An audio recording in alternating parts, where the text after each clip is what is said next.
Dongle Deck M ini adalah the best dongle Deck M buat gue. Tapi belum tentu ini cocok buat lo. Kenapa? Biar gue jelaskan. Jadi halo dan selamat datang di After Sound Review. Inilah review gue untuk Asla & Kern HC5 yang merupakan flagship DAC dongle dari mereka. Dari harga memang cukup premium di 6 sekitar 6-7 jutaan. Dan menggunakan spesifikasi DAC AK4499EX dan 4191 EQ yang juga digunakan sebenarnya di Hibi R6 Pro 2 yang memang terkenal dengan performanya. Tapi gimanakah implementasi di DAC ini? Langsung saja gue akan breakdown review ini melalui build, kemudian UI, serta user experience dan suaranya. Sebenarnya secara build quality and looks ini simple banget. Jadi cuman bentuknya kotak, ada garis hitam di sini yang merupakan layar. Lo di atasnya itu ada jongle lagi. Ada jack yang 4,4 mm balance dan juga 3,5 mm unbalance, dan di sini cuman satu doang ini pencetannya. Nggak ada tombol lain di bodinya selain ini. Dan kemudian di bagian atas ini, bagian bawahnya adalah volume. Ini untuk volume, dan juga di sini ada USB Type-C. Udah gitu doang. Dia simple banget, cuma ada yang unik mungkin cekungannya ini yang sebenarnya membantu ketika kita lagi pegang kayak gini ya, kayak pegangannya enak banget. Ada cekungannya, tinggal volume button begini. Nah, mungkin gue mau tunjukin juga dia ada case bundlingnya. Seperti ini, terbuat dari semacam bahan kayak leather ya, kata Italian apa gitu yang unik. Sebenarnya sih bagus-bagus aja. Cuman yang gue kurang suka mungkin ini a bit easy to slide gitu. Ada gampang ke slidingnya, dan ya ini cukup melindungi dan agak tebel aja lihatnya. Dia cukup tebel. Ya paling gitu aja sih, secara build simple banget. Nah, sekarang gue mau nunjukin UI-nya atau beberapa opsinya. Sebenarnya kalian dapetin ini doang, cuma ada volume di sini, di AR off atau on, USB Type 2 atau USB Type 1, PCM, dan sekarang ini lagi play yang berapa filenya. Lalu kemudian kita cuma bisa pilih begini caranya nih. Oh ya, ini mau tunjukin dulu volumenya ini. Kalau misalnya diputer itu segede gini nih. Jadi selayar basically cuman volume doang, jelas banget. Dan gue sukanya ini dari 0 sampai 150 sangat presisi. Kalau mau ngelock volume ketika kalian jalan-jalan nggak pingin gampang keputer, itu tinggal double klik di sini. Nanti ada kayak semacam lambang lock ya di bawah ini. Jadi kayak nggak bisa keputer lagi volumenya ini. Tapi so far sih gue nggak sengaja keputer ya gitu. Karena kliknya itu cukup agak sedikit perlu tenaga untuk keputar. Jadi so far sih gue nggak pernah pakein itu. Lalu kemudian kalau misalnya mau pilih yang lain, pilihannya itu kita harus klik rada lama, 3 detik. 1, 2, 3. Nah, sekarang udah ada pilihan ini. Kalian mau ngatur apa itu tinggal klik sekali. Misalnya mengatur DAC filternya nih. DAC filternya klik agak lama dikit.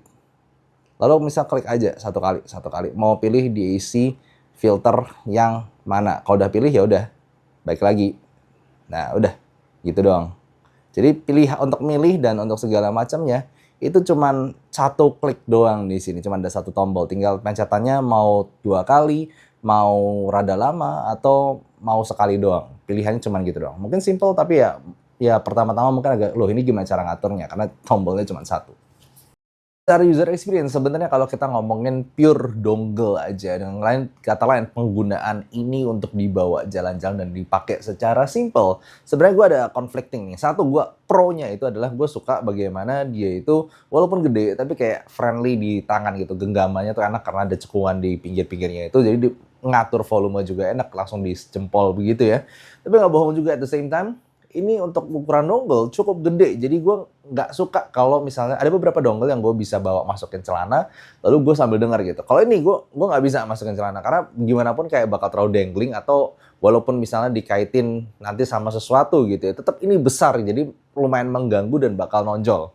Lalu kemudian yang kedua adalah bagaimana si case-nya ini tuh nggak keseluruhan gitu loh, jadi kurang ada penguncinya di DAC ini. Jadi kadang-kadang ketika kedorong dikit itu lumayan gampang sliding keluar dari si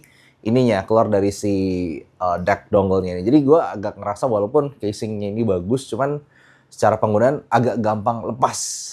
Lalu kemudian karena dia memang simple, satu sisi gue suka bagaimana dia itu cuman punya satu tombol, jadi dan menunya nggak complicated. Cuman kadang-kadang karena cuma punya satu tombol, ketika dipakai gitu kan tombol cuman satu gitu. Jadi cuman kayak ada kita mau satu pilihan itu next, nggak ada next ataupun previous gitu. Jadinya in real life-nya penggunaan tuh kadang agak, oh tadi gue mau yang menu tadi tuh, kelewat, ya udah harus ngulang lagi, harus next, baru sampai ketemu menu yang itu lagi gitu loh. Itu sedikit agak menyulitkan. Cuman untung ya ketika gue udah setting yang gue mau, ya sudah gue bakal tinggalkan itu. Lalu kemudian ini nggak ada apa ya, pilihan high gain low gain gitu. Jadi ya in a way ya simple gitu, good for that. Cuman ya simply ketika lebih ada pilihan itu kayak lebih enak aja kok. Lebih pede kalau misalnya untuk ngedrive headphone yang cukup berat di drive. Dan ini jelas nggak bisa ngedrive itu. Lalu gue kurang sukanya memang kalau dari AK itu mereka jarang menyertakan biasa mereka itu kemampuannya berapa miliwatt at 32 ohms. Dia cuma ngasih VRMS rating yang jadinya kalau kita compare kita kayak nggak bisa dapetin jelas gitu, ini berapa miliwatt at 32 ohms gitu. Itu kan biasanya ukuran yang paling biasa bisa dibandingkan sama yang lain. Ini cuma menyantumkan VRMS-nya doang. Nevertheless ya, gue juga harus menyebutkan bahwa gue suka banget bahwa dia itu volumenya itu gue mungkin salah satu yang paling suka. Karena gampang diputer tapi ada sedikit clickiness-nya. Jadi kayak lu tahu presisi lu naik seberapa banyak atau lu turun seberapa banyak dan tidak mudah terputar secara random ketika lagi di jalan ataupun kesentuh atau gimana gitu ya. Jadinya ya masih enak banget untuk volumenya. Belum lagi kita ngomong volumenya itu dari 0 sampai 150. Itu enak banget ya. Ada banyak plus minus di sini, tapi kalau misalnya kita ngomong fungsi secara dongle yang simple, sebenarnya selain ukurannya, sisanya itu udah oke banget. Jangan berharap power yang gede-gede banget, jangan berharap opsi yang banyak-banyak banget gitu lah. Pikirin ini secara simple, ini sebenarnya sudah mencukupi semuanya. Nah, secara suara ini kan memang ada pilihan entah dia mode DAR on off ya. DAR itu digital audio remaster. Dia kayak remastering lagu menjadi kayak DSD gitu. Bisa pilih DSD atau PCM. Nah, kalau misalnya bedanya dari awal itu adalah DSD itu bakal berasa lebih smooth, lebih nyantai. Somehow vokalnya tidak se-energik yang PCM. Cuman kayak ada sensasi sedikit lebih luas and a bit grainy mungkin. Kayak ya gue nggak bisa bohong. Ini terms yang gue sendiri nggak terlalu suka pakai. Tapi ya memang dengan DSD ini kerasa lebih analog. Kerasa lebih kayak jadul gitu. Tapi jadul yang estetik mungkin ya. Jadul yang romantik, yang unik, yang kayak lu lebih bisa menikmati lagunya tuh lebih buat lagu-lagu jazz, lebih lagu-lagu jadul. Itu kayak lu lebih masuk ke dalam soul vintage-nya gitu bisa dibilang ya. Tapi overall dua-duanya gue suka. Tapi kalau misalnya ngomong versatility, gue tuh biasanya lebih suka yang PCM. Karena hentakannya lebih dapat energi dan dinamikanya. Anyway, dua-duanya tetap enak. Tinggal lu pilih DAR off, on, atau simply mengikuti lagunya. Simply mengikuti lagunya ya pilih off aja. Dan kemudian kalau misalnya gue bahas mengenai suara overallnya ini. Rasa suaranya ini tuh gue bisa gambarkan dengan 3 kata mungkin. Satu itu smooth, wide, and clean. Itu langsung yang pertama kali gue bahas. Itu langsung pertama kali kesan yang ketika gue dengerin ini, oh ini suaranya cukup smooth, ala-ala typical stereotype yang AK ya. Apa namanya AKM, Asahi Kasei manufacturer di AC ya. Ini ada smoothness yang disebut kayak velvety AKM gitu, ada di sini.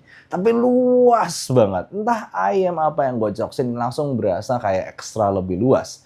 Tapi di saat yang bersamaan juga bersih banget black backgroundnya. Dan gue sukanya kalau misalnya setelah gue bandingin sama beberapa DAC gue, ini cukup masuk kategori cukup netral suaranya. Mungkin just a little bit smooth. Nggak bener-bener warm berbody, no. Cuman ada kayak smoothness-nya yang bikin DAC ini tuh ada kesan spesialnya. Nah jadi DAC ini cocok buat banyak banget ayam gue. Karena walaupun dia ada smoothness-nya, dia nggak menghilangkan kayak gigitan rock itu masih ada. Tapi ya tadi gue bilang kayak ada sensasi kayak vintage American rock jadul gitu. Lo tau lah itu ada kayak mungkin nggak segreng yang sekarang, tapi ada kayak sedikit graininess atau sedikit kayak apa ya, kayak dia serangannya tuh sedikit dilembutin tapi masih berasa nyerang dan masih asik gitu loh.